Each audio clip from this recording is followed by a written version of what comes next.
안녕하세요. 네, 반갑습니다. 자, 프린트 보고 진도 나가죠.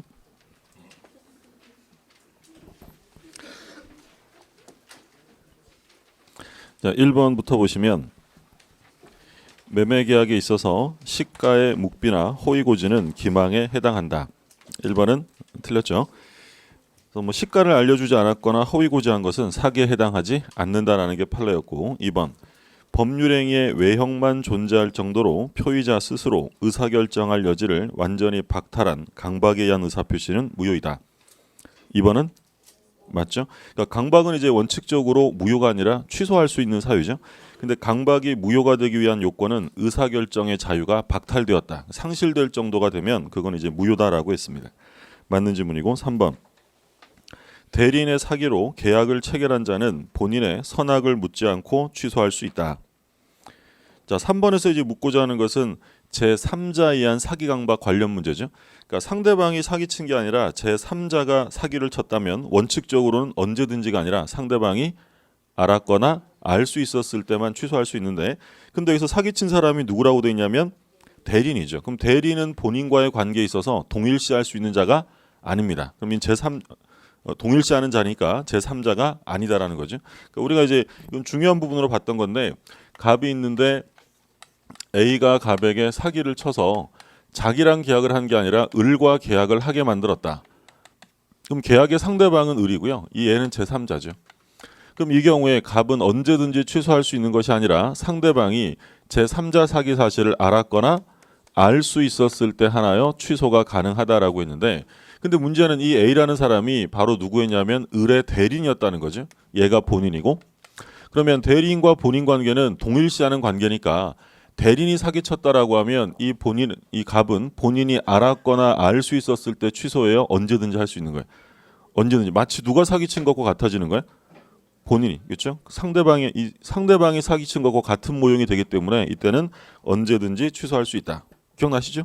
예, 중요한 거였고, 그 다음에 4번 제3자의 사기로 인하여 매매계약을 체결하여 손해를 입은 자가 제3자에 대해 손해배상을 청구하기 위해서는 먼저 매매계약을 취소하여야 한다. 4번 틀렸죠. 그러니까 취소하지 않고도 불법행위 손해배상 책임을 물을 수 있다라고 했고요. 또 이제 같이 봤던 판례는 뭐였냐면, 만약에 취소를 했다.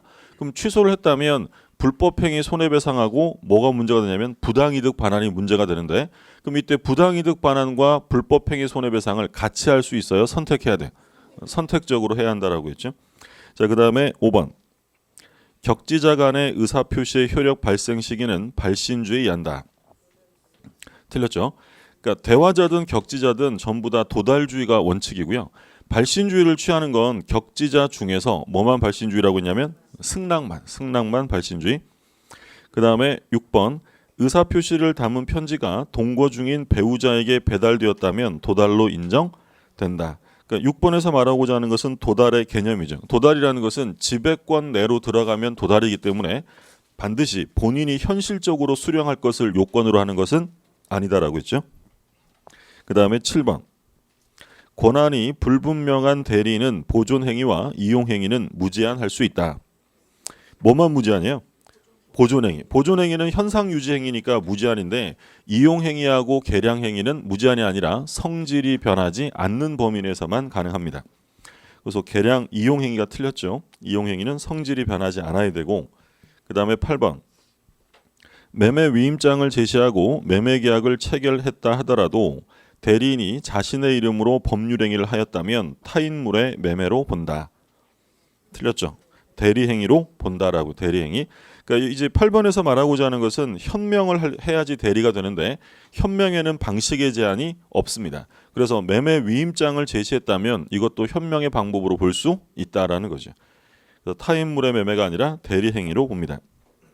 그러니까 타인물의 매매라는 게 뭐예요? 타인물의 매매는 남의 걸 팔아먹는 게 타인물의 매매예요. 그러니까 타인물의 매매가 아니라 대리행위로 인정이 됩니다.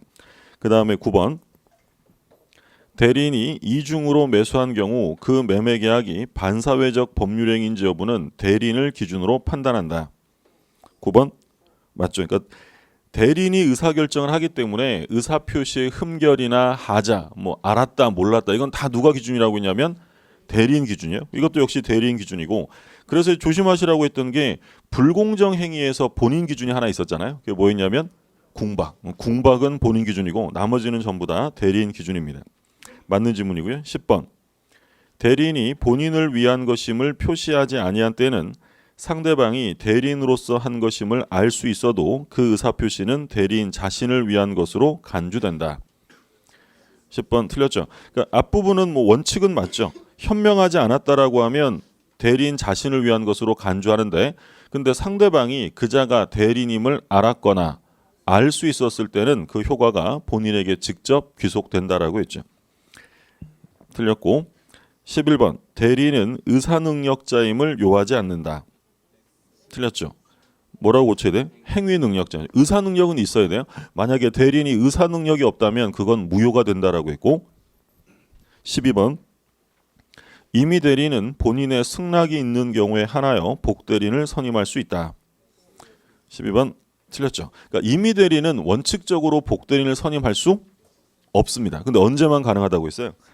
승낙이 있거나 부득이한 사유. 근데 지금 틀린 이유는 뭐냐면 승낙이 있는 경우에 하나여라고 해서 틀린 거예요. 그렇죠? 승낙이 있거나 또는 승낙이 없어도 부득이한 사유가 있으면 선임할 수 있다. 그러면 선임하면 책임은 무과실 책임이에요? 선임 감독상 책임이에요?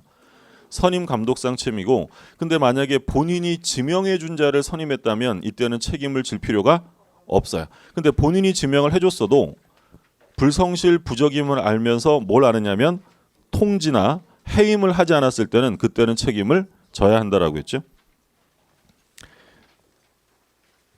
자, 그 다음에 갑은 을의 대리인이라는 병과 계약을 체결하였다. 본인이 누구예요? 그렇죠. 그럼 대리인은 병. 그렇죠. 그 그림으로 보면 이렇게 돼요. 이렇게. 그렇죠?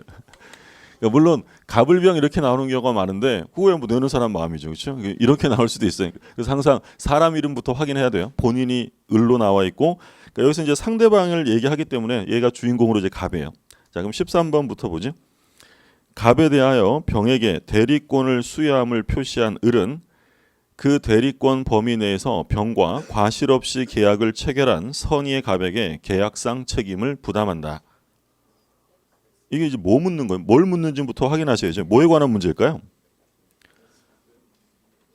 갑에 대하여 병에게 대리권을 수여함을 표시했다. 그러니까 갑한테 내가 병에게 대리권 줄 거야라고 대리권 수여의 표시를 했다는 거죠.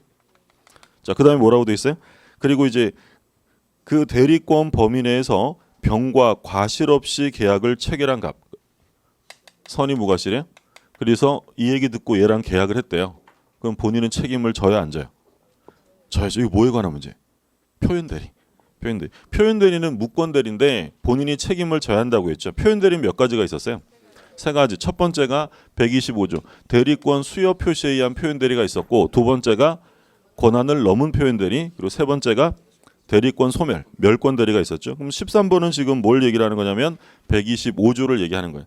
그 표현대리를 짧은 사례 유형으로 이제 변형시킨 거니까 읽어보시고 뭘 말하는지 알아야 되는 거. 지금 첫째 줄에 뭐라고 됐냐면 병에게 대리권 수여함을 표시했다. 대리권 수여 표시에 의한 표현대리를 말하는 거예요. 14번. 그럼 13번은 O의 X예요? 지금 시컷 설명했잖아요. 지금 다시 보세요. 갑에 대해서 병에게 대리권을 수여함을 표시한 을은, 을이 이제 본인이잖아요. 그 대리권 범위 내에서 병과 과실 없이 계약을 체결한 선의의 갑. 갑은 지금 선의 무과실이라는 거잖아요. 그러면 125조 요건에 갖춰졌으니까 본인은 책임을 져야 안 져요? 져야 되는 거죠. 그래서 선의의 갑에게 계약상 책임을 부담한다. 맞는 지문이에요? 예. 헷갈려요? 예. 125조 요건이 써 있으니까 본인이 책임 부담한다는 얘기고. 14번. 을로부터 담보 설정의 대리권을 수여받은 병이 갑과 매매계약을 체결할 경우 병에게 매매계약 체결의 권한이 있다고 갑이 믿을 만한 정당한 사유가 있는 때에는 을은 계약상 책임을 부담한다. 이건 뭐예요? 자, 지금 얘는 기본 대리권이 있어요, 없어요? 있죠. 담보 설정 대리권을 수여받은 병이 담보 설정을 안 하고 매매를 했대요. 권한 내요, 권한 초가요? 권한 초과죠. 그리고 상대방 갑에게는 믿을 만한 정당한 이유가 있었답니다. 그럼 126조 요건이 갖춰진 거죠. 본인이 책임을 부담한다. 14번도 역시 옳은 지문이죠. 15번 판례에 따르면 부부관계에 있는 을과 병 사이에 일상가사대리권을 기본대리권으로 하여 권한을 넘는 표현대리가 성립할 수 있다고 한다. 그렇죠. 기본대리권에는 우리가 대표적으로 중요하다고 한 게 뭐 있었냐면 공법상 행위도 기본대리권이 될 수 있고요. 그리고 지금 나온 것처럼 법정대리, 일상가사대리도 될 수 있고 복대리도 될 수 있다라고 했죠. 그 다음에 16번 병의 대리권이 소멸된 후에 이를 알지 못한 갑이 과실 없이 병과 계약을 하였다면 을은 계약상 책임을 진다. 16번은 뭐예요? 대리권이 소멸된 후에 했는데 갑이 과실 없이 계약을 체결했다는 거죠. 알지 못했고 그러면 129조가 성립하니까 을은 계약상 책임을 진다. 그래서 13번은 125조, 14번은 126조, 16번은 129조의 표현대리를 그냥 글로 써 있는 걸 갑을병만 써가지고 바꾼 거예요. 사례가 나왔을 때 어떤 건지 파악해 두셔야 되고 17번 판례에 따르면 표현대리의 경우 을은 언제나 계약상 책임을 전적으로 부담하는 것은 아니며 가령 갑에게 과실이 있으면 을의 책임은 경감될 수 있다고 한다. 그러니까 여기서 말하고자 하는 건 뭐예요? 과실상계가 되느냐를 묻는 거죠. 표현대리가 성립하면 과실상계는 적용되지 않아요. 이거는 손해배상의 문제가 아니라 전적인 이행 책임을 지는 것이다라고 했죠. 그래서 17번은 틀렸습니다. 경감될 수 없다. 자, 우리 이제 지난주에는 그 표현대리까지 봤고요. 오늘 수업은 이제 122쪽입니다. 122쪽에 협의의 무권대리부터 보실 차례예요.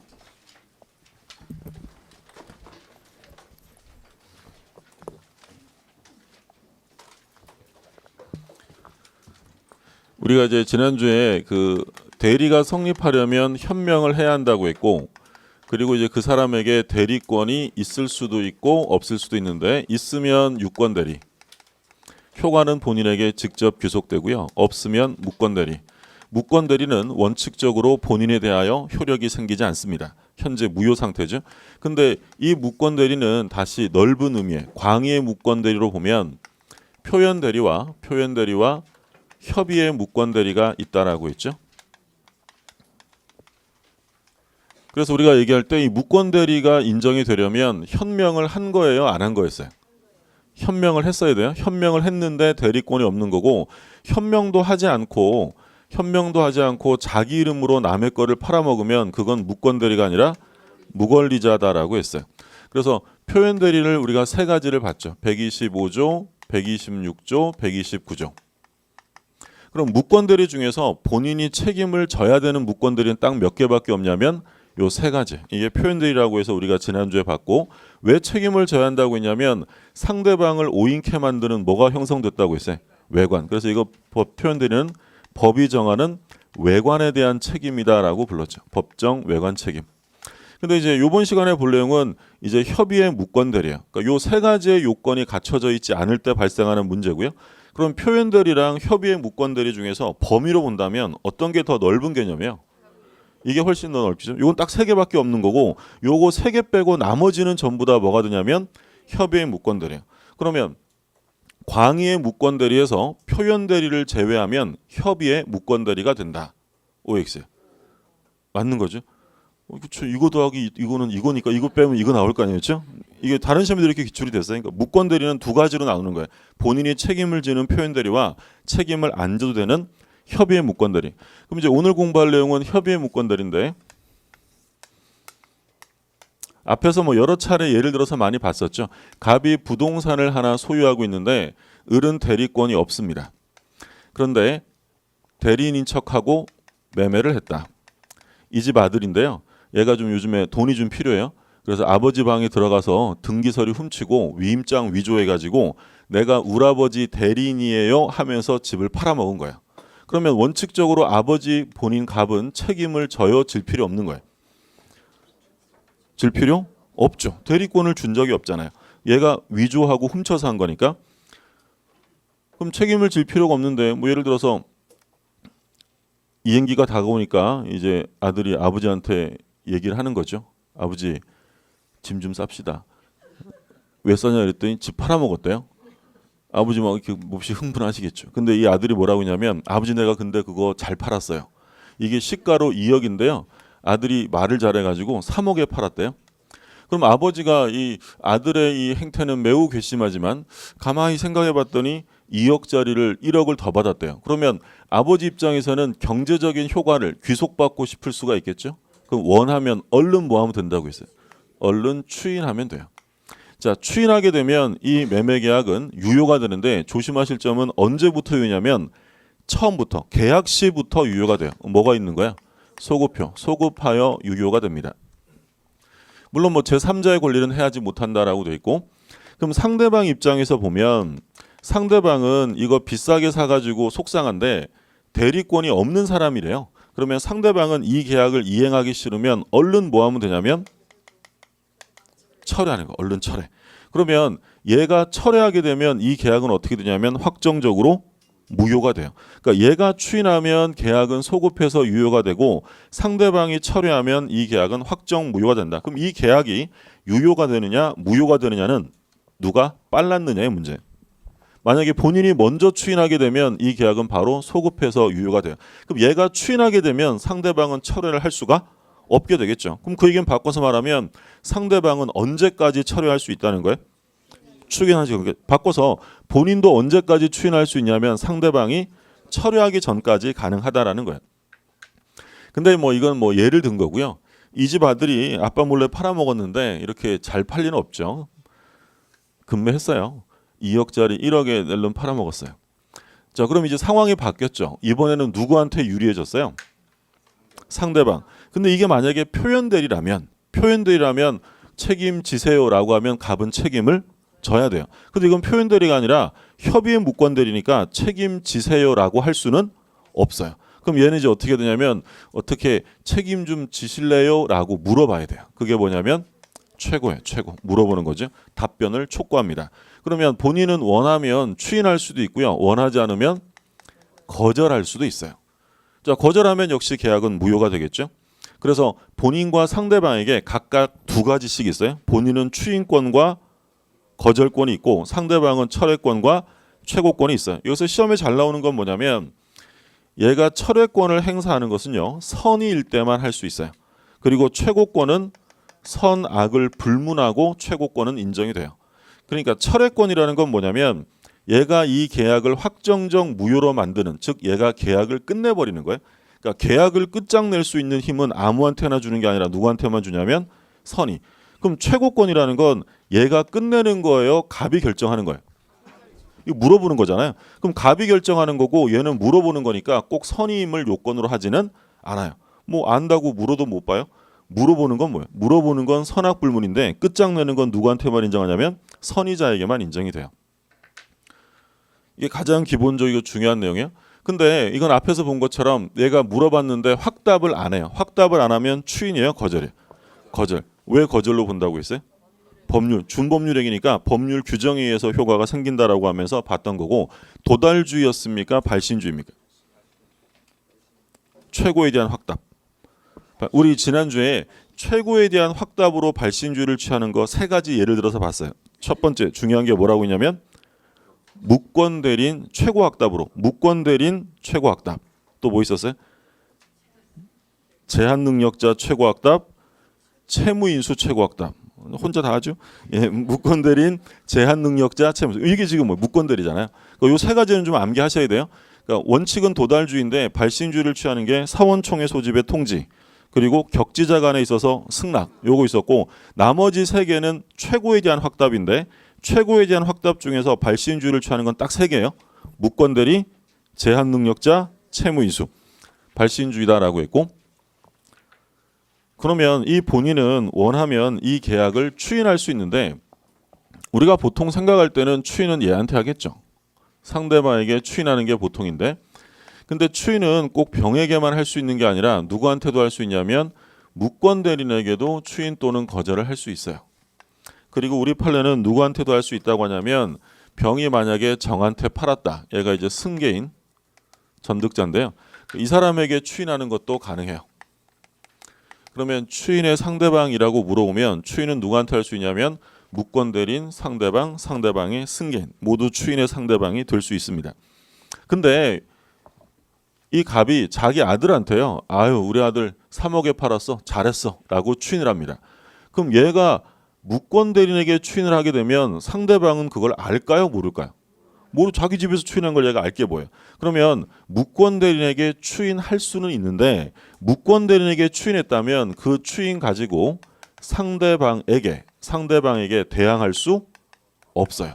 왜 대항할 수 없다는 거예요? 상대방이 몰랐으니까. 그럼 언제부터는 대항할 수 있다라고 해야 되겠어요? 상대방이 안 때는. 상대방이 그 추인 사실을 안 때에는 그때부터 효력을 주장할 수 있다. 그래서 사례 문제가 나올 때 만약에 갑이 무권 대리인에게 추인했다 이런 사례가 나오면 반드시 뭘 확인하셔야 되냐면 상대방이 그 사실을 알았느냐 몰랐느냐를 봐야 돼요. 그럼 만약에 이 갑이라는 사람이 무권 대리인에게 추인을 합니다. 근데 이 상대방은 그 추인 사실을 모르고 철회를 했다. 자, 그럼 이 계약은 이행을 해야 돼요? 할 필요가 없다는 거예요. 자, 일단 누구한테 추인했다고 돼 있어요? 무권 대리인. 그럼 뭘 보셔야 돼요? 상대방이 알았느냐 몰라. 상대방이 몰랐대요. 그러면 추인의 효력이 있는 거예요, 없는 거예요? 없어요. 그럼 철회했다. 그럼 추인과 철회 중에 뭐가 우선하는 거예요? 철회가. 따라서 계약은 이행될 필요가 없어요. 그래서 무권 대리인에게 추인되었다는 말이 나오면 상대방이 그 사실을 알고 있느냐 모르느냐 그걸 꼭 확인하셔야 되고요. 자, 추인이라는 것은 계약일까요? 단독행위일까요? 쉽게 생각하시면 돼요. 얘가 이거 추인한다라고 의사표시했을 때 병의 승낙이 있어야 추인의 효과가 생길까요? 일방적으로 하는 거예요. 일방적으로 하는 거죠. 단독행위요. 상대방 있는 단독행위. 그러면 상대방 있는 단독행위이기 때문에 우리 뒤에서 이제 공부할 텐데 단독행위에는 조건이나 기한 같은 거 붙일 수 없어요. 하려면 하고 말려면 말아야지 막 조건 붙여서 바꿔서 추인하면 안 돼요. 그 얘기를 다르게 표현하면 일부만 추인을 하거나 또는 변경을 가한 추인 이런 추인은 무효가 돼요. 일부 추인이나 변경을 가한 추인은 무효인데 근데 누가 동의해 주면 되냐면 상대방. 그럼 상대방 동의가 없는 한 무효가 된다. 그러니까 이런 거예요. 간단한 건데 지금 추인하려면 얘가 1억 원에 계약했다면 이 계약을 그대로 온전하게 추인해야지 여기 막 조건 붙이고 하면 안 된다는 거예요. 누구한테 불리해지니까. 상대방. 예를 들어 1억 원에 계약을 했는데 이 아버지가 뭐라고 하냐면 우리 아들이 매매 계약한 거 내가 2억 원에 추인한다라고 해요. 이거 허용될 수 있어요? 없어요? 1억 원에 계약했는데 2억에 추인한대. 말도 안 되는 얘기잖아요. 그럼 이런 경우에는 당연히 무효가 돼요. 근데 상대방이 저는 2억도 좋아요 라고 얘가 동의해 줬대요. 그럼 동의해 줬다면 무효화시킬 필요는 없다는 거죠. 또는 이 집 아들이 판 게 아버지 토지와 건물을 팔았는데요. 아들이 뭐라고 하냐면 팔았더니 아버지가 추인할 때 뭐라고 하냐면 토지는 됐고 건물만 추인 이럽니다. 그럼 이건 뭐예요? 무슨 추인한 거예요? 일부만 추인한 거예요. 그런 추인은 허용될 수 없다는 거예요. 근데 상대방의 동의가 있으면 유효가 된다. 그럼 다른 말로 표현하면 일부 추인이나 변경을 가한 추인은 언제나 무효다라고 하면 틀려요. 뭐가 있으면 유효하다고요? 상대방의 동의가 있으면 유효하다라는 거죠. 그러면 이 추인은 당연히 방식의 제한은 없겠죠. 제가 늘 얘기한 것처럼 우리 시험 범위 내에서는 그 신분행위 빼고 나머지는 방식의 제한이 있냐라고 물으면 전부 다 방식의 제한은 없어요. 그러니까 불요식 행위예요. 그러니까 반드시 명시적으로 추인해야 되는 건 아니고요. 추인을 묵시적으로 해도 상관없어요. 그러니까 묵시적 추인이라는 건 이제 이런 건데 본인 갑이 내가 추인하겠다라고 의사 표시를 명확하게 하진 않았는데 이 갑이 그날 밤에 이 병 찾아가서 그냥 등기 서류를 모두 다 넘겨주고 왔어요. 계약을 뭐 하는 거예요? 계약을 이행을 한 거예요. 그러면 추인이라고 말하진 않았지만 계약을 이행했다는 건 이 안에 어떤 의사가 들어가 있는 거예요? 추인의 의사가 들어가 있는 거죠. 이런 추인을 뭐라고 한다고요? 묵시적. 또는 부동산을 인도해 줬대요. 넘겨주었다. 이행을 하거나 인도했다 또는 인도를 받았다 이러면 이건 추인한 것으로 인정이 돼요. 근데 우리 판례에 하면 추인으로 인정되려면 이렇게 적극적인 행위가 있어야 돼. 이행을 하거나 받거나 인도를 하거나 받거나 그냥 가만히 내버려 두면 그건 추인으로 볼 수 없다라는 게 판례예요. 예를 들어서 무권 대리인이 법률행위를 했는데 본인 갑이 방치했대요. 내버려 두었다. 추인이 아니에요. 추인으로 볼 수 없다. 이건 뭐 한 게 없잖아요. 가만히 있었다면 추인으로 보지는 않는 거예요. 또는 무권 대리인이 법률행위를 했는데 이 본인이 그 무권 대리인 법률행위에 대해서 아무런 이의를 제기하지 않았대요. 자, 아무런 이의를 제기하지 않았다. 추인으로 볼 수 있어요? 없어요? 볼 수 없다라는 거고요. 그러면 무권 대리인이 이런 행위를 하게 되면 본인은 당연히 얘를 상대로 민형사상의 책임을 물을 수 있어요. 근데 아무런 민형사상의 책임을 묻지 않았답니다. 민형사상의 책임을 묻지 않았다. 자, 추인으로 볼 수 있어요? 없어요? 왠지 분위기가 안 되는 거 쭉 적는 분위기 아니에요? 볼 수 없어요. 이제. 그러니까 이거는 공통점이 다 뭐예요? 뭐 한 거예요? 가만히 있었던 거예요. 가만히 있었다. 이거 가지고 추인으로 볼 수는 없고 이렇게 적극적 행위, 이행을 했다, 인도했다라는 액션이 들어가야 추인으로 본다는 거예요. 그럼 이제 하나만 더 볼게요. 지금 이 을이 행위를 했더니 갑이 이 병을 찾아가서 시간을 좀 달라라고 기한 유예를 요청합니다. 기한 유예를 요청했다면 추인으로 볼 수 있을까요? 없을까요?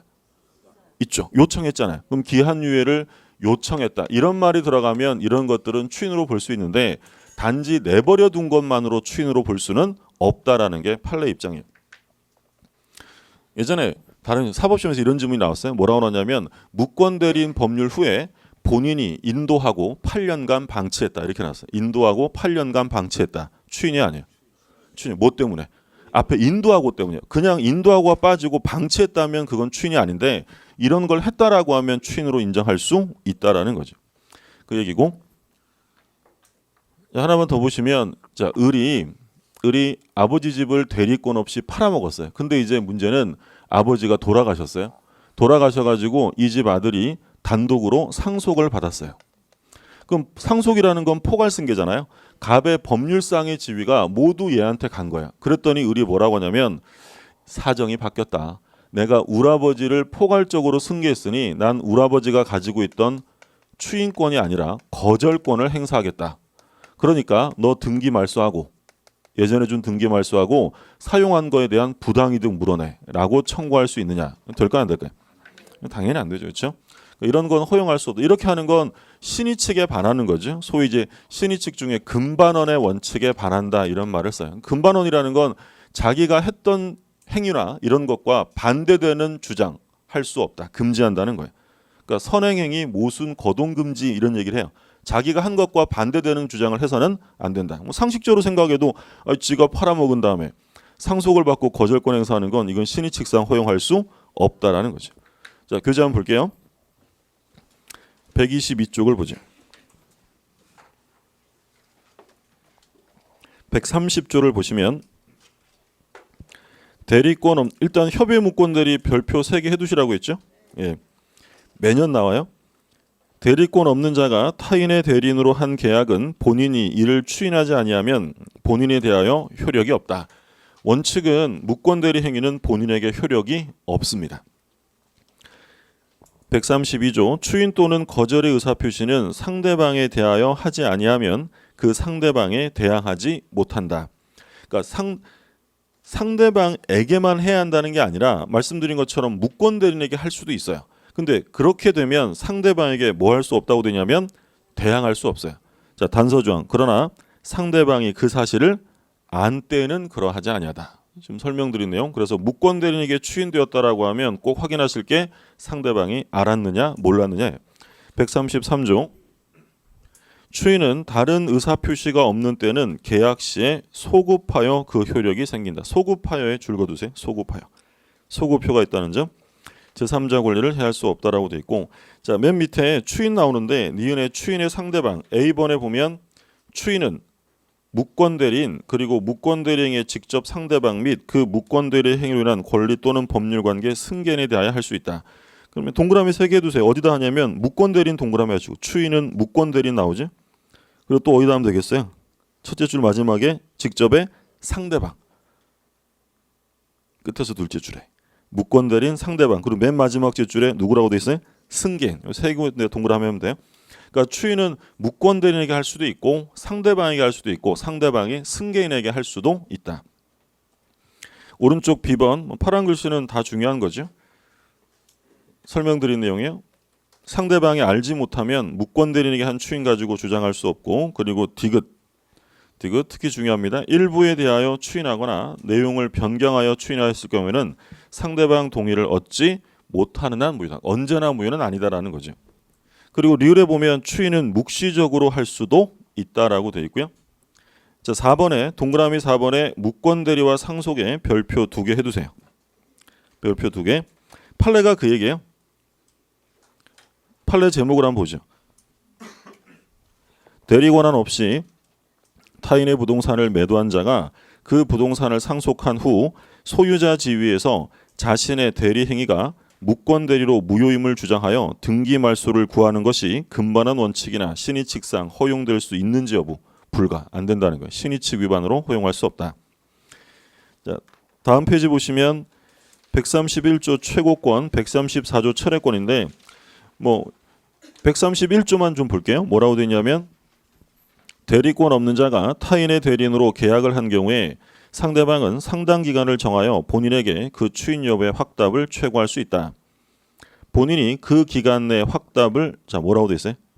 발하지 아니한 때는, 받지 않은 때가 아니라 발하지 않은 때. 그러니까 도달주의라는 거예요, 발신주의라는 거예요. 발신주의죠. 발하지 아니한 때는 추인을 거절한 것으로 본다. 그러니까 거절의 효과가 생기는 건 당사자 의사에 근거한 게 아니라 이 131조라는 법률 규정에 근거한 것이 되죠. 자, 동그라미 1번에 최고권 파란 글씨 선악불문 줄거두시고요. 그리고 2번에 철회권은 선악불문이 아니라 언제만 할 수 있다고 했어요? 선의. 자, 밑에 135조 나오는데 135조 별표 2개 해두세요. 별표 2개. 조문을 봅니다. 다른 자의 대리인으로서 계약을 맺은 자가 그 대리권을 증명하지 못하고 또 본인의 추인을 받지 못한 경우에는 상대방의 선택에 따라 계약을 이행할 책임 또는 손해를 배상할 책임이 있다. 그러니까 대리권이 없는 애가 본인이 추인 안 해주면 얘가 책임을 져야 되는데요. 조심하실 점은 선택권자가 누구라고 돼 있어요? 상대방, 무권 대리인이 아니라 상대방이 선택합니다. 2항 대리인으로서 계약을 맺은 자에게 대리권이 없다는 사실을 상대방이 알았거나 알 수 있었을 때 또는 대리인으로서 계약을 맺은 사람이 제한 능력자일 때는 제1항을 적용하지 아니한다. 그러면 1항의 이행 또는 배상 책임을 물으려면 자, 첫째 줄에 뭐라고 되냐면 상대방이 알았거나 알 수 있었으면 안 된대요. 그럼 바꿔서 얘기하면 어떠해야 한다는 거예요? 선의 그리고 무과실해야 돼요. 그리고 대리인으로 계약을 맺은 사람이 제한 능력자면 안 된대요. 그럼 이 책임을 물으려면 무권 대리는 반드시 뭐가 있어야 돼? 행위 능력이 있어요. 행위 능력이 있어야 한다라는 거죠. 그래서 핵심적인 건 파란 글씨로 써 있으니까 다시 한번 봐두시고. 자, 지금 갑이 본인이고 을이 무권 대리인, 병이 상대방인데 좀 전에 보신 것처럼 본인은 추인권이 있고 거절권이 있고요. 상대방은 최고권과 철회권이 있어요. 자, 추인을 하면 계약은 유효가 되는데 추인 시부터요, 처음부터요. 처음부터 소급표가 있다라고 했고, 자, 최고권은 선의자만 해요, 선악불문이에요. 제가 지금 일부러 순서 바꾼 거예요. 여기서는 철회부터 썼는데 이거 그냥 단순 암기하시면 안 되고 외워야 된다. 최고권은 얘가 결정하는 거예요, 물어보는 거예요. 물어보는 건 선의자만 해요, 선악불문이에요. 선악불문. 철회권은 얘가 끝내버리는 거잖아요. 그건 누구만 할 수 있다고요? 선의. 간단한 거지만 시험 주문에 자주 나와요. 꼭 확인해 두시고. 자, 그러면 얘가 어떻게 하실 건데요? 라고 물어봤더니 본인이 추인을 합니다. 자, 추인을 하면 이제 끝났어요. 누가 이행을 해준다는 거예요? 갑이. 근데 문제는 추인을 했는데 얘가 안 해라고 거절합니다. 그러면 이건 표현 대리가 아니기 때문에 더 이상 본인에게 책임을 물을 수가 없어요. 그럼 이제 누구한테 물어야 돼요? 얘한테 물어야 돼요.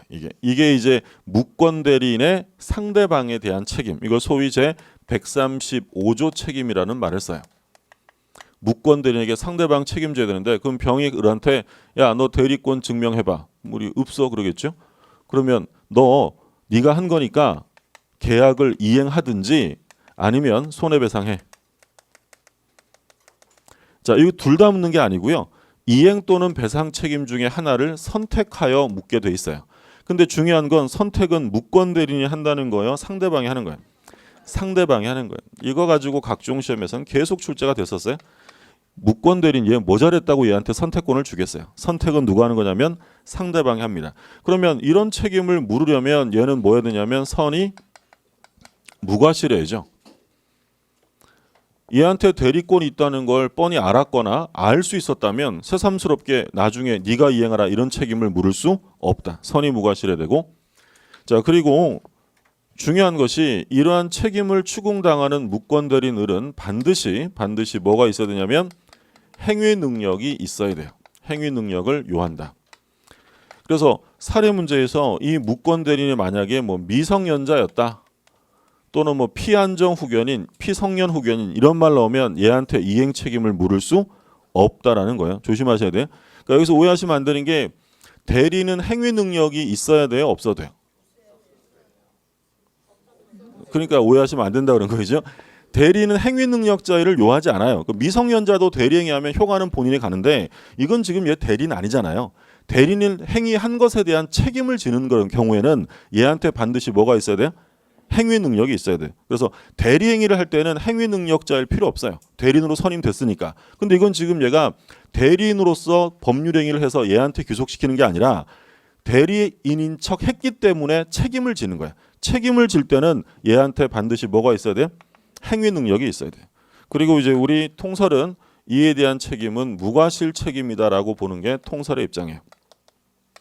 그러니까 무과실 책임이라는 건 뭐냐면 이 을에게 잘못이 있든 없든 대리권 없이 대리 행위했으면 이에 대한 책임을 져야 한다라는 거예요. 예를 들어서 이 을이 얘랑 계약할 때는 착오가 있어가지고요, 자기한테 대리권이 있는 줄 알고 계약을 했어요. 근데 계약을 하고 봤더니 실제로는 자기가 대리권이 없었던 거예요. 책임 안 져도 돼요? 그래도 져야 돼요. 그래도 져야 돼요. 잘한 게 있든 없든 무조건 잘해. 이게 무과실 책임이에요. 자, 정리하면 135조 책임이 나오기 위한 전제 조건은요. 첫 번째, 상대방은 철회하고도 물을 수 있을까요? 철회하지 않았어야 할까요?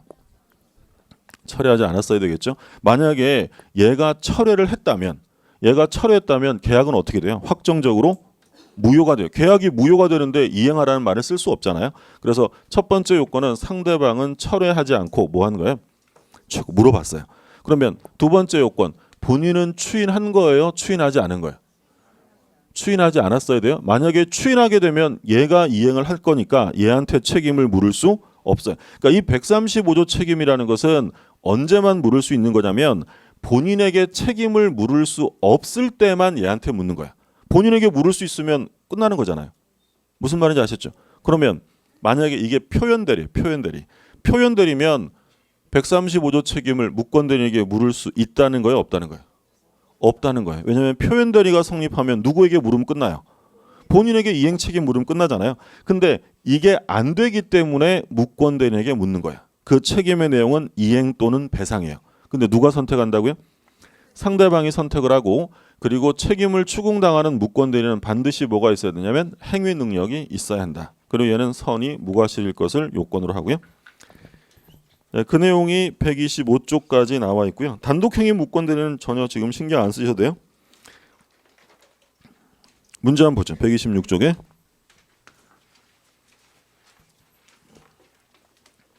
126쪽 무권대리에 관한 설명으로 옳은 것입니다. 옳은 것 1번. 무권대리 행위의 일부에 대한 추인은 상대방의 동의를 얻지 못하는 한 효력이 없다. 맞죠? 정답 바로 1번이에요. 2번. 무권대리 행위를 추인한 경우 원칙적으로 추인한 때로부터 유권대리와 마찬가지의 효력이 생긴다. OX? 그렇죠. 뭐가 틀렸어요? 그렇죠. 제가 그렇게 강조를 해도요, 실제 지문을 보면 뭘 묻는 건지 모를 때가 많아요. 그러니까 제가 이거 하면서 계속 추인하면 조심하셔야 돼요. 계약 시부터가 아니라 언제부터요? 처음부터. 그죠? 다시 볼게요. 무권대리 행위를 추인한 경우 원칙적으로 추인한 때로부터 유권대리와 마찬가지 효력이 생긴다. 틀렸죠. 추인한 때부터가 아니라 처음부터 소급하여 유효하다라고 했고 3번. 근데 계속 반복적으로 보시면 틀리게 나올 곳이 딱 정해져 있어요. 이거 나오면 소급효 있냐 없냐 그거 틀리게 나오는 거니까 참 반복하면 나중엔 수월해지니까 3번 보시면 무권대리 행위의 추인의 의사표시는 본인이 상대방에게 하지 않으면 상대방이 그 사실을 알았더라도 상대방에게 대항하지 못한다. 자, 누구한테 추인했다고 돼 있어요? 상대방에게 하지 않았다. 예를 들어 무권대리에게 했다는 거야. 그러면 얘한테 주장할 수 없지만 언제부터는 할 수 있다고 했어요? 상대방이 알았다면. 근데 여기서는 상대방이 알았더라도 대항하지 못한다라고 했으니까 틀렸죠. 4번. 무권대리인의 계약 상대방은 계약 당시 대리권 없음을 안 경우에도 본인에 대해 계약을 철회할 수 있다. 틀렸죠. 이거 시험에 잘 나온다고 했죠? 지금 뭐 했다고요? 마지막에 철회가 나와. 철회는 선악불문이에요. 선의자만 해요. 선의자. 근데 대리권 없음을 안 경우라고 돼 있죠? 틀렸죠.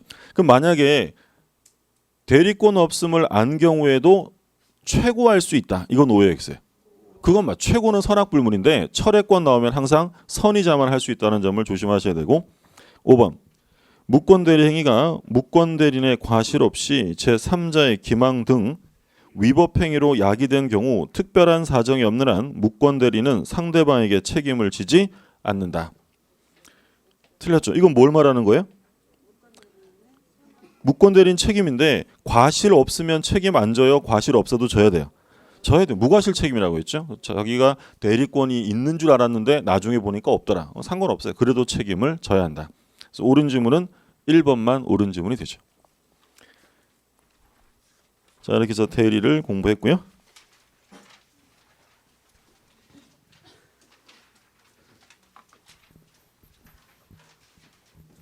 그래서 우리가 첫째 주에 처음 만나가지고요. 우리 처음 만나서 공부한 게 뭐였냐면 뭘까요?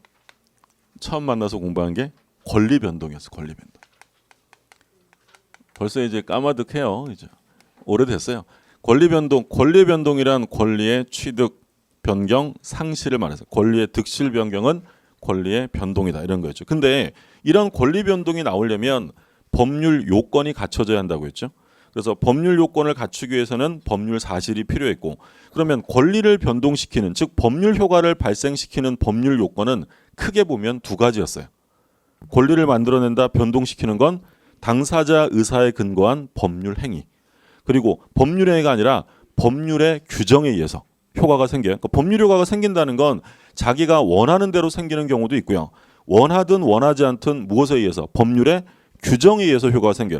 그럼 자기가 원하는 대로 효과가 생기는 걸 뭐라고 했냐면 바로 법률 행위라고 했죠. 그래서 제일 중요한 게 바로 뭐라고 했냐면 법률 행위예요.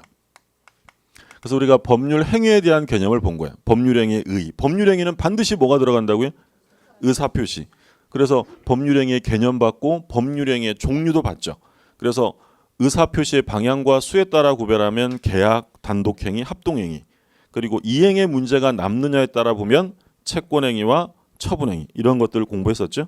종류도 받고 그리고 법률행위가 성립하려면 어떠해야 되느냐 성립요건 그리고 효력이 발생되려면 어떤 요건을 갖춰야 되느냐 효력요건 이걸 법률행위 파트에서 본 거예요. 그러면 법률행위에서 제일 중요한 게 뭐라고 했냐면 의사표시라고 했어요. 의사표시. 법률행위의 핵심은 의사표시인데 근데 이 의사표시가 정상적이어야 하는데 비정상적일 때 문제가 생기잖아요. 그래서 우리가 비정상적 의사표시라고 해서 네 가지를 봤죠. 비통착사, 비진이 통정, 착오, 사양바. 그러면 비진이 표시는 원칙은 효력이 뭐예요? 유효. 근데 상대방이 진이 아님을 알았거나 알 수 있었으면 무효가 돼요. 두 번째 통정호의 표시 무효예요. 무효. 그리고 착오는 취소. 그리고 사기강박 취소 이렇게 되죠. 그런 것들을 이제 의사표시에서 공부했고 그 다음에 본 게 지금 법률행위의 대리예요. 그래서 이 대리라는 것은 무엇을 대리하는 거라고 했어요? 물론 이제 본인을 대리하는데 요 앞에 내용 법률행위 의사표시를 대리하는 게 바로 법률행위의 대리인 거예요. 그래서 법률행위가 아니면 원칙적으로 대리할 수 없어요. 예를 들어 사실행위, 불법행위 이런 건 대리라는 개념이 나올 수 없죠. 물론 법률행위를 하더라도 모든 법률행위는 아니고 신분상의 법률행위는 대리가 적용될 수 없어요. 그래서 대리 적용 범위 좀 기억해 두시라고 한 게 재산상의 행위하고요. 그리고 준법률행위에서 의사의 통지, 관념의 통지, 요게 대리가 적용된다. 그래서 대리권이 있으면 유권 대리고 없으면 무권 대리. 요거 지금 무권 대리까지 본 거고요. 그 다음에 이제 공부할 내용이 무효와 취소예요. 우리가 앞에서 이제 어떤 건 무효다, 어떤 건 취소다 이런 것들 많이 공부했잖아요. 그러니까 요걸 요번 장에서는 그걸 이제 종합적으로 보는 거예요. 그럼 우리가 지금까지 공부한 것 중에 무효다라고 했던 건 뭐가 있었어요? 반사회적, 103조 있었고 또 불공정, 104조도 무효였죠. 또 뭐가 무효냐면 비진위 표시 단서. 비진위 표시는 원래 유효인데 상대방이 알았거나 알 수 있었으면 무효. 또 뭐가 무효야?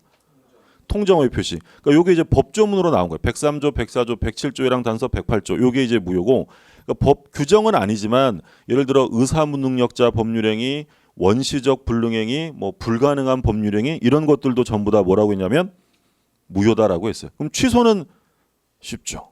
취소는 딱 3개밖에 없어요. 뭐였어요? 재착사, 제한능력, 착오, 사기강박. 그래서 그 본 것들을 세부적으로 보는 거고요. 요거 끝나면 오늘 마지막에 법률행위 부관을 볼 거예요. 부관. 그러니까 부관이라는 것은 법률행위에 부가시키는 약관이다라는 개념이에요. 그래서 두 가지가 나올 건데 조건하고 기한이 나와요. 자, 그럼 지금 이제 뭘 보실 차례? 무효와 취소. 무효와 취소. 135쪽에 무효와 취소의 의의가 나옵니다. 135쪽. 그 핵심 다지기 표가 있는데 일단 무효 칸을 보면 무효라는 건 특정인의 주장을 필요로 하지 않으며 당연히 효력이 없다. 그 무효는 그냥 무효인 거예요. 두 번째 보면 처음부터 효력이 없다. 언제부터라고요? 처음부터. 그리고 세 번째 시간이 경과할지라도 효력에 변동이 없다. 한 번 무효는 영원한 무효인 것이 원칙이에요. 그런데 취소는 좀 달라요. 취소는 그냥 내버려 둔다고 저절로 계약이 소멸되지는 않고요. 취소권자가 취소해야 소멸되어집니다. 그리고 두 번째 보면 취소를 아직 안 했다. 취소하기 전에는 유효해요, 무효해요? 유효해서 취소를 하기 전에는 일응 효력이 있는 것으로 다루어진다. 뭐 일응이라는 건 일단은 이런 개념이죠. 세 번째, 그리고 취소권은 영원히 행사할 수 있는 게 아니라 뭐에 걸린다고 했냐면 제척 기간이에요. 그러니까 일정한 기간이 경과되면 취소권은 그대로 소멸되어집니다. 그러면 일정한 기간, 제척 기간이 도과되면 이제 취소할 수 없는 거예요. 그러면 이 계약은 불확정적 유효가 되어 확정적 유효로 바뀌는 거예요. 확정적 유효로 바뀌게 된다는 거죠. 그래서 밑에 이제 뭐 적용 사례에서 쭉 나와 있는 거 한번 봐두시고 취소는 딱 3개죠. 재착사 이렇게 3개고. 자, 그럼 다음 페이지 보면 법률행위 무효가 나오는데 1번에 절대적 무효와 2번 상대적 무효가 있는데 그러니까 우리가 공부한 것처럼 절대적 무효다. 절대적이라는 건 제3자가 보호되는 거예요? 보호되지 않는 거예요? 보호되지 않는 무효. 그게 절대적 무효고요. 제3자가 보호되는 무효는 상대적 무효예요. 그럼 상대적 무효는 2개밖에 없어요. 뭐 있었어요? 우리가 그 의사표시 공부할 때 제3자, 선의의 제3자를 보호하는 규정이 공통적으로 들어가는 게 있었죠. 그게 뭐였어요? 비진위, 통정, 착오, 사기강박. 얘들은 상대적입니다.